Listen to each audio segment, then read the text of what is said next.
lecture acid base chemistry chapter number 9 new chemistry book. तो lecture number 2 है।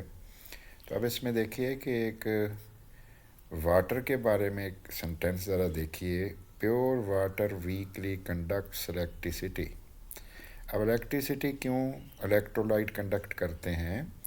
Because they contains ions, उसमें ion होंगे, और अगर कम कंडक्ट करेंगे तो फिर इसका मतलब है आयन थोड़े हैं। वीकली कंडक्ट इलेक्ट्रिसिटी का मतलब है कि वाटर के अंदर H+ आयन और OH आयन मौजूद हैं, लेकिन हैं थोड़े, हैं कम। ज़रा इस पर गौर करिएगा। अब प्योर वाटर कैसे आयन बना लेता है? तो ये देखिए, एक लफ्ज़ लिखे हुए हैं, दो टर्म, सेल्फ आयोनाइजेशन और ऑटो आयोनाइजेशन से, यानी आपस में रिएक्ट कर जाता है। देखिए, water plus water H3O plus और OH नेगेटिव। और सिंप्लीफाइड अगर लिखना हो, वाटर लिख के ना आप तो इसके दो टुकड़े कर दो, एक H+ और OH नेगेटिव। इसके अंदर वाटर के अंदर H+ और OH आयन मौजूद हैं, किसके साथ इक्विलिब्रियम में? वाटर लिक्विड के साथ। ये देखिए, ये इक्वेशन को ज़रा चेक कर लो, आयनिक इक्वेशन को। अब इक्विलिब्रियम कांस्टेंट KW क्या होता है, जिसे हम क्या कहते हैं? Ionic product of water KW। Self ionization of water के बाद सारा कुछ हमारे पास आएगा। तो इक्विलिब्रियम कांस्टेंट KW कैसे हम कैलकुलेट करते हैं? इस एक्सप्रेशन के लिए, इक्वेशन के लिए, ये जो हमने लिखी है आयनिक, इसके लिए KC लिख लो। ये देख लो, ये H+ ऊपर लिख दिया, OH नेगेटिव मोलर कंसनट्रेशन भी ऊपर लिख दिया, वाटर की मोलर कंसनट्रेशन एक्टिव मैस नीचे लिख दिया, एक्टिव जिसको हम एक्टिव मैस कहते हैं। और ये सारी वैल्यूज़ जब कैलकुलेट हमने की ना, तो उसकी वैल्यू 25 डिग्री सेल्सियस पर क्या आ गई? 1.8 इंटू 10⁻⁻16। तो ये कहाँ से लिया? H+ OH negative. कंडक्टोमीटर को यूज़ किया, कंडक्टेंस इस्तेमाल की, उससे H+ OH नेगेटिव हमने कैलकुलेट कर ली। जब वो कैलकुलेट हमारे पास हो गए एक्सपेरिमेंटली, फिर हमने वैल्यू पुट कर दी।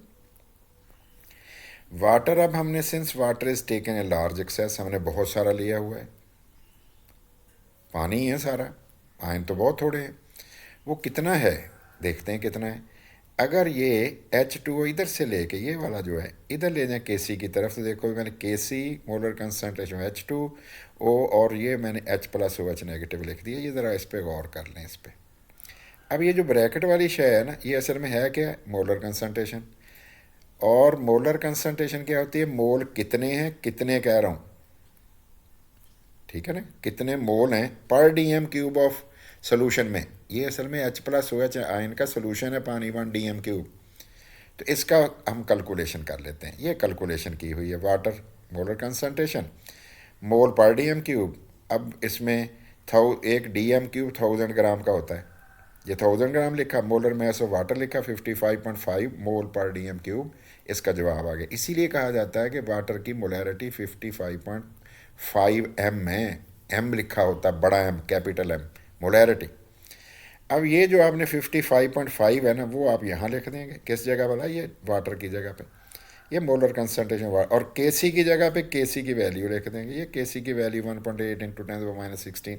ये दोनों लिख के देख लेना, क्योंकि इन दोनों का मतलब KW है। देखो ना, KC और वाटर मोलर कंसनट्रेशन का मतलब KW है। हमने KW लिख दिया। KW H+ OH नेगेटिव, ये ब्रैकेट तो आप समझते हो, मोलर कंसनट्रेशन। अब हमने KC और वाटर की जगह उनकी वैल्यूज रख दी। ये देख लो, ये KC की वैल्यू है, ये वाली, और ये रेड वाला जो है ये मोलर कंसनट्रेशन है। मल्टीप्लाई किया तो 1 इंटू 10⁻14 एट 25 डिग्री सेल्सियस आ गया। याद रखिए, KC टेम्परेचर डिपेंडेंट है, KC टेम्परेचर डिपेंडेंट है, गौर करें। तो KW भी टेम्परेचर डिपेंडेंट है। फिर अब आंसर आ गया हमारे पास 1 इंटू 10⁻14। ये दो चीज़ों का प्रोडक्ट है, molar concentration of H ion and molar concentration of OH ion. अब बताओ दोनों हैं कितने कितने? फिर ये वाला 10⁻⁻7 है, ये वाला भी 10⁻⁻7 है। ये मैंने लिख दिया 2 दफ़ा। इसका मतलब मुझे H+ का भी पता लग गया, मुझे OH नेगेटिव का भी पता लग गया। पता लग गया तो फिर बेटे 10⁻⁻7 जो होता है H+ की कंसनट्रेशन, वो तो pH 7 होती है। 10⁻⁻7 अगर ओ एच आयन कंसनट्रेशन हो तो उसकी POH7 होती है। फार्मूला आपके पास आपको याद है, इवन मैट्रिक लेवल से याद है, pH is equal to minus log of molar concentration of H ion. और अगर POH को हमने फार्मूला लिखना हो तो हम लिखते हैं POH is equal to minus log of molar concentration of OH negative ions. Clear हो गया? आगे बढ़ते हैं। न्यूट्रल वाटर में क्या होता है? प्योर वाटर में H प्लस OH नेगेटिव बराबर होते हैं, दोनों 10⁻⁻7 होती हैं, जैसे हमने प्रीवियस स्लाइड में देखा है। तो इसका मतलब ये हुआ कि pH 7 होगी तो साथ साथ क्या होगी? POH भी 7 होगी। इफेक्ट ऑफ टेम्परेचर KW पे क्या होगा? अभी हम बात कर रहे थे कि अगर KC टेम्परेचर डिपेंडेंट है तो फिर KW भी टेम्परेचर डिपेंडेंट है। तो ज़रा देखते हैं क्या बात है। KW increase with temperature, temperature बढ़ाओगे KW बढ़ जाना है। क्यों बढ़ जाना है? इट इज़ बिकॉज, उसकी वजह यह है कि ionization of water is endothermic process, और एंडोथर्मिक प्रोसेस लीस्टेलियस प्रिंसिपल कहता है is favoured by increasing temperature. तो ionization of water is endothermic process and endothermic process is favoured by increasing temperature. ऐसे ही हो गया। KW को क्या कहते हैं? Ionic product of water, dissociation constant of water भी कहते हैं। और इसकी वैल्यू KW की 75 टाइम्स बढ़ जाएगी। ये मैयर की हुई है। अगर आप 0 से 100 डिग्री सेल्सियस पे चले जाओ, ये तीन वैल्यूज़ थ्री मैंने लिख दी हैं। 0 पे 0.11 इंटू 10⁻⁻14 है, 25 पे 1 इंटू 10⁻⁻14 है, और 100 पे 7.5 इंटू 10⁻⁻14 है। ये -14 तो चलो ठीक है, एक जैसा है। ये देखो ना, 0.1 से 1 हो गया, 1 से 7.5 तो बढ़ गया। एडिंग एसिड और बेस करोगे तो क्या होगा? अगर एसिड डालोगे पानी के अंदर तो H प्लस ज़्यादा हो जाएंगे OH नेगेटिव से, और H ज़्यादा हो जाए तो pH कम हो जाती है 7 से। बेस डालोगे OH नेगेटिव H प्लस से ज़्यादा हो जाएंगे, ऐसे ही होगा ना। तो अगर OH ज़्यादा हो जाए तो POH कम हो जाएगी लेकिन pH बढ़ जाएगी। उलट काम है ना दोनों, अभी बताता हूँ आपको।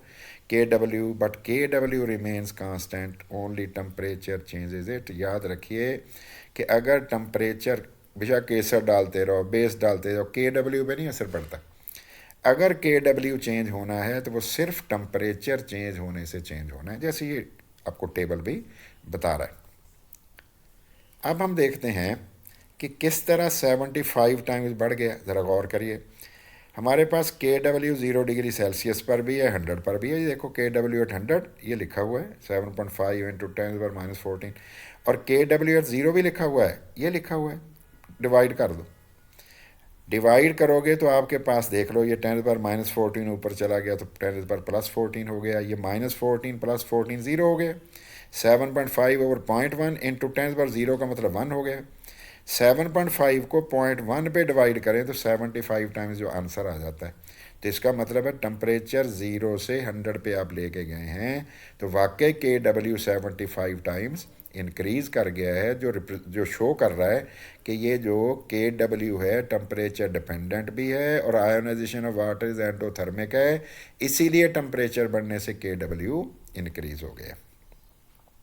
अब हम देखते हैं, बड़े इंपॉर्टेंट क्वेश्चन होते हैं, PH POH शॉर्ट क्वेश्चन के तौर पे आते हैं। इंट्रोडक्शन। 1909 सोरेनसन है, डेनिश बायोकेमिस्ट है, डेनमार्क का। उसने ये दो टर्म इंट्रोड्यूस कराई, PH एंड POH। इसलिए जो स्केल होता है ना, ये PH POH वाला स्केल, फिर ये डेवलप हो गया, बुक्स में आ गया, लोगों ने ज़्यादा पसंद किया, इसको अप्लाई भी करना शुरू कर दिया।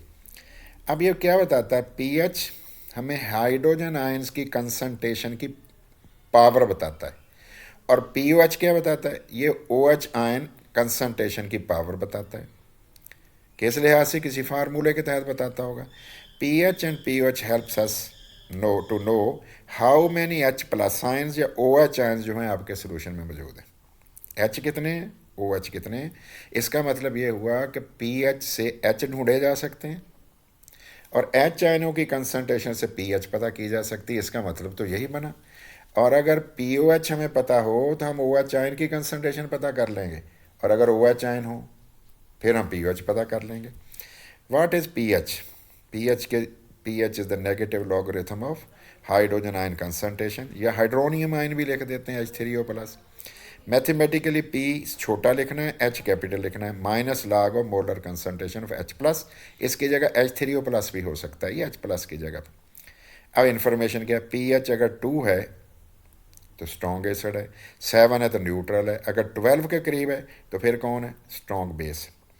तो ये pH वैल्यूज़ और टाइप ऑफ सोल्यूशन बताए हुए हैं। 0 से 6.9 एसिडिक होगा, 7 होगा न्यूट्रल होगा, 7.1 से शुरू करके 14 होगा तो बेसिक होगा। चलो हम 7 एक लगा लेते हैं हम बेंचमार्क। इससे नीचे pH होगी तो एसिडिक, इससे ऊपर होगी तो बेसिक। हम जनरल सी बात कर लेते हैं, 7 से कम एसिडिक, 7 से ज़्यादा बेसिक। अब हमारे पास ये को वैल्यूज़ लिखी हैं, इसको ज़रा देख लो pOH के हवाले से भी। ये pOH क्या है, बिल्कुल वही P का मतलब है, ये जो P है ना ये माइनस लॉग है, तो minus log of hydroxyl ion concentration यही बनेगा ना। ये देखो pOH is the negative logarithm hydroxide ion concentration. Mathematically formula देख लो, बिल्कुल वही है जैसे pH का था, सिर्फ pOH हो गया और यहाँ H की जगह OH हो गया ना। अब देख लें आगे, और याद रखिए डल्यूट इको सोल्यूशन में at 25 degree Celsius, 25 degree Celsius में पानी में क्या होगा, pH और pOH का सम जो होगा 14 के बराबर होगा। इसका मतलब टेम्परेचर अगर चेंज हो जाए तो फिर pH pOH का सम 14 नहीं होगा, याद रखना है। अब pH वैल्यू 0 to 3 होगी, स्ट्रॉन्गली एसिडिक होगा। H कैसे होंगे, H की कंसंट्रेशन किस तरह की होगी, वो बातें हमने देखनी है। और 4 से 6 हो तो मॉडरेट होगा, 7 हो तो कैसा होगा, न्यूट्रल, 8 to 10 हो तो मॉडरेट OH आयन होंगे, 11 to 14 हो तो स्ट्रॉन्गली बेसिक होगा, हाई OH आयन होगा, उसकी वर्थ होगी दूसरे लफ्ज़ों में। और ये फार्मूला भी आपने देख लेना है, जो याद करने हैं। pH वाला फार्मूला आपका आता हो, आप pH फाइंड कर लोगे। H आयन ढूंढने हैं तो 10 raise to power minus pH लिखना है, इससे आपको हाइड्रोजन आयन कंसंट्रेशन आ जाएंगे। pOH फाइंड आउट करना है तो formula minus log of hydroxide ion है, pOH पता लग जाएगा। OH पता करने 10 raise power minus pOH, 25 degree Celsius में pH किसके बराबर होगी, 14 के। और H+ और OH नेगेटिव का आंसर क्या होगा, KW का 25 पे 1 × 10 रेज पावर माइनस 14। अब ये देखते हैं कि molar concentration H ion pH के इन्वर्सली प्रोपोर्शनल होती। देखो H आयन अगर ज़्यादा होंगे ना, ज़्यादा, तो pH थोड़ी होनी है, ख्याल करना है। और देखो छोटा होता जा रहा है, H कम होता जा रहा है, छोटा साइज़ होता जा रहा है, तो कंसंट्रेशन जो कम हो रही है पानी के सोल्यूशन में, पानी में, तो pH 14 पे पहुंच गए। तो डल्यूट इको सोल्यूशंस में रेंज हमारे पास 0 to 14 है, लेकिन ये नहीं पक्का ही हो जाना कि हर जगह 0 to 14 होगी। माइनस में भी pH हो सकती है और 14 से आगे भी हो सकती है ना, लिटरेचर शो करता है ये चीज़ें। ये तो एक्सपेरिमेंटली मैयर्ड है वैल्यूज़ pH मीटर से, तो इसलिए ये पक्के ही नहीं हो जाना इस पर। और अगर pOH की बात हम कर रहे हैं 0 to, देखो ना pH इधर से 0 to 14 है, pOH इधर से 0 to 14 है। OH जितने ज़्यादा होंगे pOH थोड़ी आनी, और जितने थोड़े हो जाएंगे सोल्यूशन में उतनी pOH ज़्यादा हो जानी। और ये मोलर कंसंट्रेशन हो OH ion is inversely proportional to the pOH।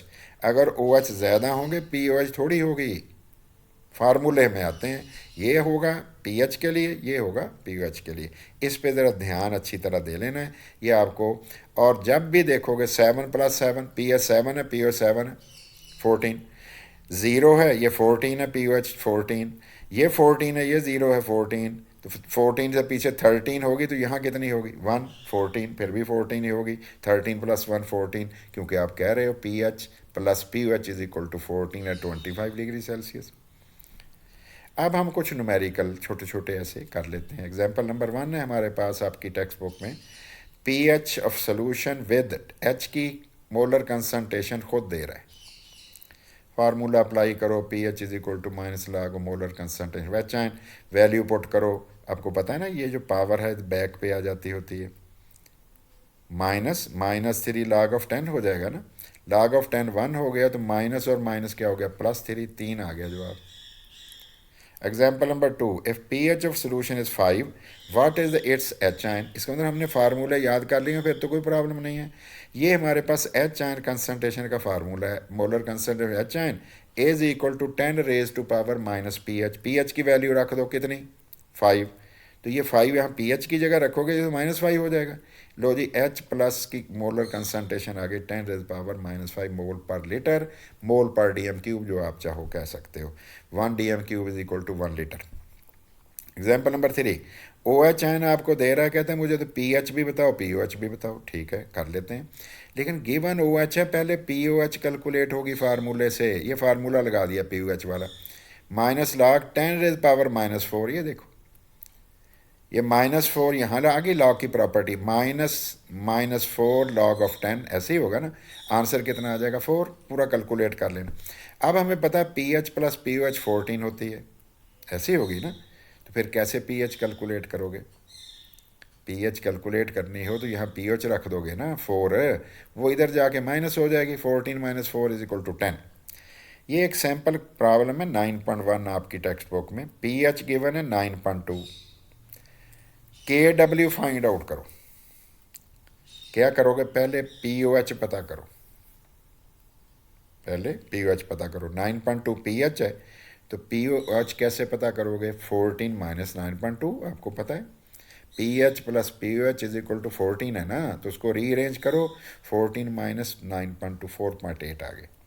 अब H पता करो, H की कंसनट्रेशन पता करोगे 10 raise power minus pH। pH कितनी है, 9.2। ये जवाब आपके पास आ जाएगा, ऐसे ही हो जाएगा ना। ऐसे भी लिख लो, ठीक है। OH पता करना है तो 10 रेज पावर -4.8, ऐसे ही होगा ना। अब KW पता करना हो तो कैसे करें, चलो सादा सा कर लो तरीका। H प्लस OH नेगेटिव की जगह 10 रेज पावर -9.2 लिख लो H की जगह पे, ऐसे भी लिख सकते हो ना। और 10 रेज पावर -4.8 लिख लो किसकी जगह पे, OH की जगह पे। आपका आंसर आ जाएगा 10 रेज पावर -14। करके देख लेना, समझ आ गई। और अगर मोलैरिटी आपने पता करनी हो 10 रेज पावर -9.2 की, तो वो ये आएगी। लेकिन इधर ना जाओ, आप इधर चले जाओ। आप यही दोनों वैल्यू H प्लस की 10 रेज टू पावर -9.2 H की जगह रखो, OH की कंसनट्रेशन ये जो निकाली इधर रखो, डायरेक्ट जवाब आपका आ जाएगा। Thanks for watching, subscribing and sharing.